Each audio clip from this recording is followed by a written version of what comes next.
மத்திய அரசின் கருப்பு பணம் ஒழிப்பு நடவடிக்கையாக 500,000 ரூபாய் நோட்டுகள் செல்லாது என்று அறிவிக்கப்பட்டிருப்பது வரவேற்கத்தக்கது என்ற போதிலும் சரியான திட்டமிடல் இல்லாத காரணத்தினால் பொதுமக்கள் அவதிக்குள்ளாகியுள்ளதாக திராவிடர் கழக தலைவர் கி வீரமணி குற்றம் சாட்டினார். சிதம்பரத்தில் செய்தியாளர்களிடம் பேசிய அவர் இவ்வாறு தெரிவித்தார். 500 ரூபாய் நோட்டுகள் 1000 ரூபாய் நோட்டுகள் செல்லாது.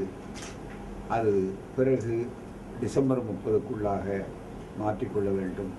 அதை தாண்டுகிறவர்கள் மார்ச் 30க்குள்ளாக செய்ய வேண்டும் என்றெல்லாம் அவர்கள் அறிவித்தது பொதுவாக வரவேற்க தகுந்ததாக இருந்தாலும் கூட நடைமுறையிலே அதற்கு மாற்று ஏற்பாடு என்பது சாமானிய மக்கள் பாதிக்காத அளவிற்கு செய்யப்பட்டிருக்க வேண்டும். பணியாற்றக்கூடியவர்களெல்லாம் வேலையை விட்டுவிட்டு அதுவும் ரிக்ஷா தொழிலாளர்கள் போன்றவர்கள் மற்றவர்கள் இப்படி சாதாரண அன்றாடம் தொழிலாளர்களாக இருக்கிறவர்கள் தங்களுடைய அன்றாட தேவைக்கே கூட பணத்தை மாற்றினால்தான் முடியும் என்று சொல்லக்கூடிய அளவிற்கு அவர்கள் சென்று பார்க்கும்போது ஒன்று வங்கிக்கு போகிறார்கள், அங்கே 2000 ரூபாய் நோட்டு இருக்கிறது, 500 ரூபாய் நோட்டு இன்னும் வரவில்லை என்று சொல்லக்கூடிய நிலை இருக்கிறது.